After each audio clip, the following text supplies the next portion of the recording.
how football goes. Yeah. Just the reality of the game there. Oof. Oh JJ, my man. god. You know, I love Justin Jefferson. I think that was one of the best draft picks the Vikings ever made. I had him at number 3.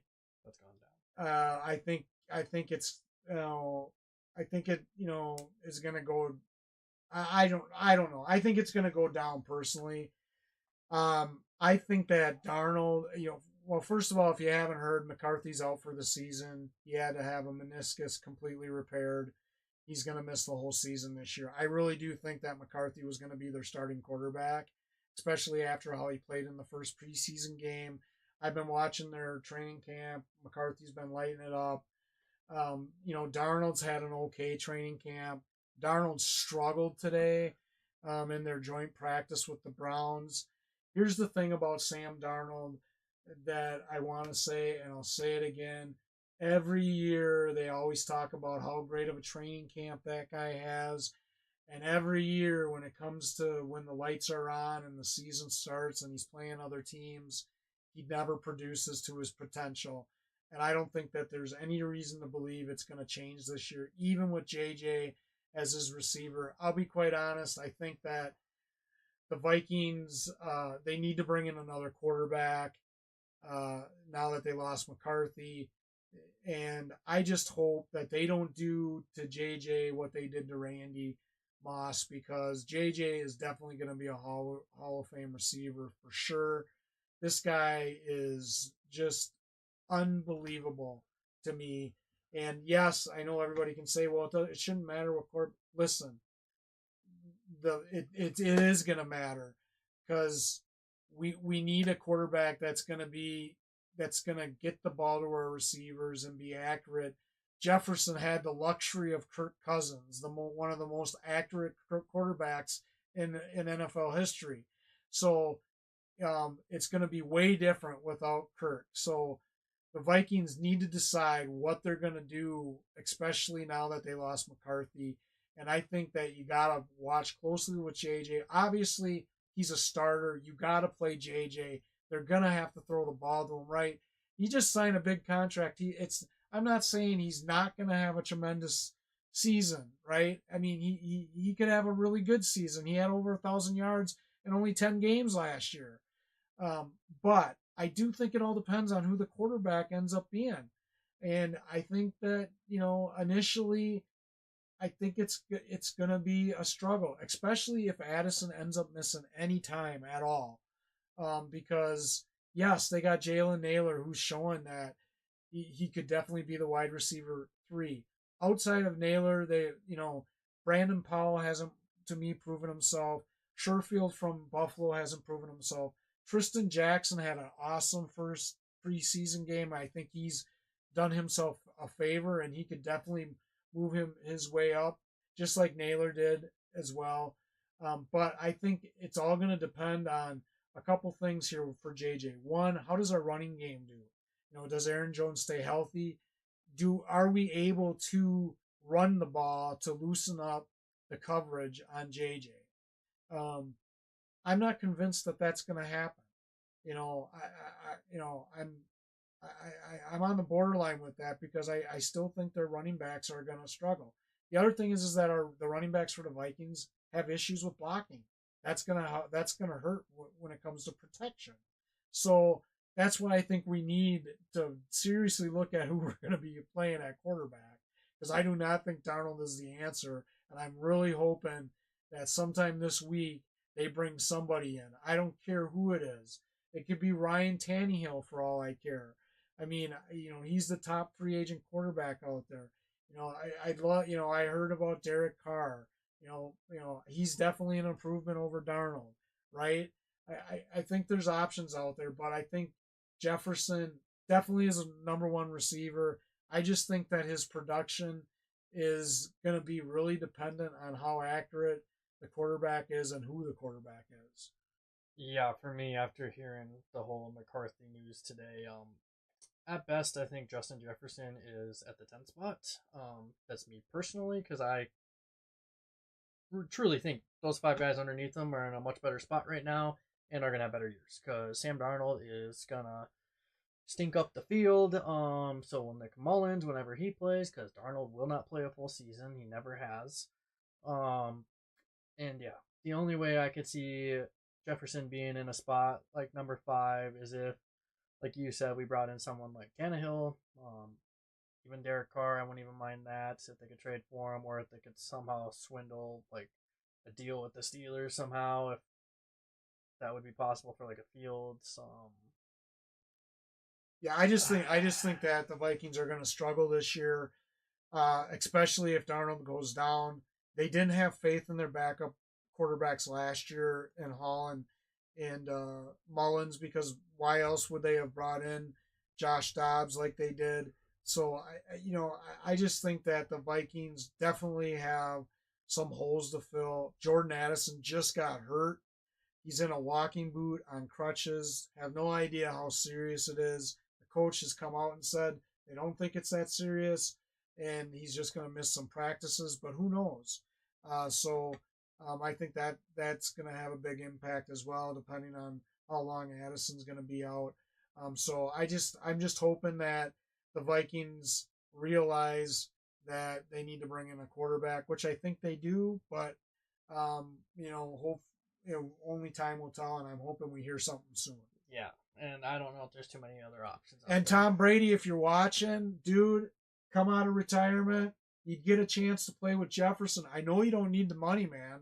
So you could play with JJ, man. That's all I got to say. You could give us a ring. You'd be our only hope at this point. But, you still have like people like Sam Howell out there if we could somehow get them. But that's enough said. Nothing's gonna happen. We're Vikings fans, obviously, so we just. Well, who knows? Maybe they get Joe Flacco. We're gonna see Sam Darnold all year. Amon-Ra St. Brown. Yeah, St. Brown, man, this guy, boy, he he popped off last year. 119 receptions, over 1,500 yards, 10 touchdowns. He's averaged over 1,000 yards over his first 3 years. I mean, his rookie year, he just missed 1,000 yards, by 88 yards. But the year before last, he had almost 1,200 yards. He's 10, 6, 5 touchdowns his first 3 years. The Lions, they got somebody here. I love Jamison Williams as his wide receiver too. Raymond is also a guy to watch. I think getting Traquan Smith, I think he was with the Saints, and stuff. So I think that St. Brown is going to have a similar type year as last year, even with Laporta. I still think that St. Brown is going to be in the top 5. For sure. I think him and Goff have chemistry, so it'll be great to see what he does again this year. Yeah, and I think he'll end up being a top 3 guy again. I have him at my 2 receiver, which some people might think is crazy, but at the end of the day, I can easily see Goff and St. Brown going for like 15 or 1,600 yards next year with another 10 plus touchdowns. I think last year showed what they can do together, and it wouldn't surprise me if he had that 16 to 17. And there's an example in Cooper Kupp out there, 1,700 yards with Jared Goff. I totally could see that with someone who I actually think is more talented than Cooper Kupp and St. Brown. So I expect his numbers to honestly go up this year. I think he might even have around the same receptions, if not more, next year. I'm excited to see what happens. As much as I hate to say it because they're in the NFC North with us, I think the other 3 teams in our division are much better teams to watch right now, just with what their receiving cores are like and the positions they're in. I think St. Brown and the Lions are the most exciting team to watch right now in our division. I think this year, as much as I hate to say it, it's going to be between the Lions and Packers for the division. So unless Brady comes out of retirement, then that'll change my whole opinion. CeeDee Lamb.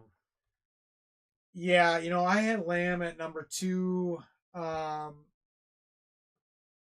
he had 1,700 yards last year on 125 receptions for 12 touchdowns. I mean, he's another guy with his rookie year he only had 950 or 35 or whatever, but he's averaged over 1,000 yards every year. He's definitely up. He's definitely going to be in the top three. I think if he gets a contract or a deal done. They keep saying that there's going to be a deal done. Uh, but obviously that'll change if he holds out. We just have to wait and see. He hasn't reported yet. I said it before. I don't like it when these guys don't report when it's not injury related. So I don't know that that'll necessarily impact him or not. But if he signs his contract and he plays, again, a full season, which I don't anticipate will be a problem because he's been pretty healthy since he's been in the league. I definitely think he's going to, be top three in the top three. I have him at number two.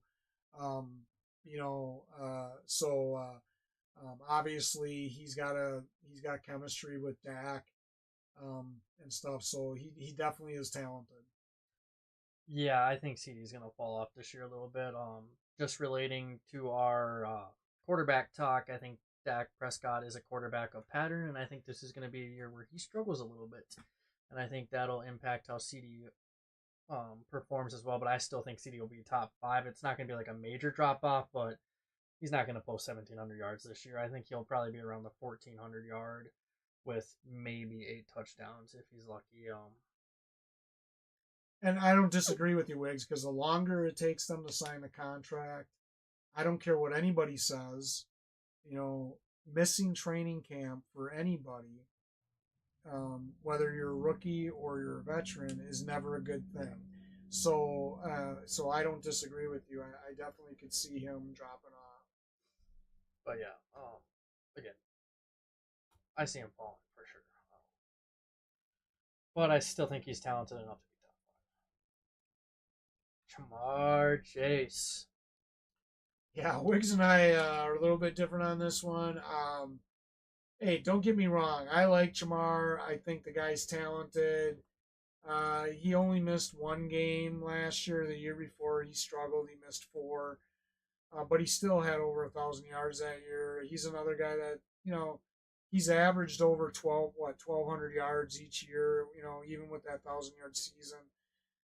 Last year he had over 1,200 yards, 7 touchdowns. I think he's going to have a similar type year. I do think that them losing Tyler Boyd is going to, could have an impact on him because I think that he's, the Bengals aren't going to be able to get away with, maybe as many, one-on-ones with Chase and stuff now because Boyd's off of there. So it'll be interesting to see where he ends up falling up with the loss of Tyler Boyd because you could argue that with Tyler Boyd there that they did have probably the top trio, or one of the top trios in the league. So it'll be interesting, but obviously he's played with Joe since his college days, and I had him at number four. Again, that would go up because I definitely think Jefferson's probably going to drop for sure, depending on the quarterback situation. So I definitely think that the arrow went up on Chase. So I would probably flip flop him with Jefferson now and say that he's going to be number three uh, for sure. Um, so I definitely think that he's going to have a good season as long as he can stay healthy and stay out there. Yeah, I obviously think he's going to have a good season. I do have him ranked as my number one wide receiver. I think them losing Tyler Boyd is only going to benefit him. I just have this gut feeling that Joe Burrow is going to have a crazy year this year, and I think that's just going to channel through Chase and Higgins. I think both these receivers are going to have really good years, but this might be a little bit of a hot take. I could easily see Chase with over 1,500 yards and like 12 plus touchdowns this year. Um, I don't know why. I just had this weird feeling, and I don't really care for the Bengals at all, but it's just a gut feeling, and I feel like him and Burrow obviously are going to be my number one guys because I ranked them both at number one. And you couldn't tell the cheetah himself. Yeah, you know what? I got Tyreke at number one.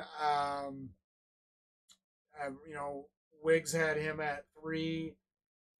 Listen, until somebody knocks him off. I mean, well, last year I think he was number two behind CeeDee, right? Yes. So uh, I think he's going to have a better year than CeeDee this year personally because I think that the time CeeDee's missing right now is actually going to impact his production. So I definitely think he's going to have a better year than CeeDee, and so I think he's going to take over the reins. I think the fact that he's got Waddle, they're the best wide receiver duo in the league. Um, Even with Waddle's really great year in 2022, uh, it still really didn't impact Tyreek's production that year. I think he's still going to have around 115 to 120 receptions and around. I definitely think he could still have around 1,800 yards until somebody proves me wrong. And the guy has a knack getting in the end zone. 13 touchdowns last year. So I don't know. I think he's going to have a similar type year.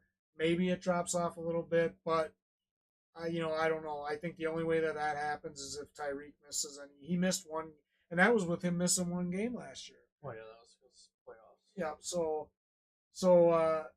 yeah. So as long as he's healthy and he's out there, I think he's going to have similar type numbers.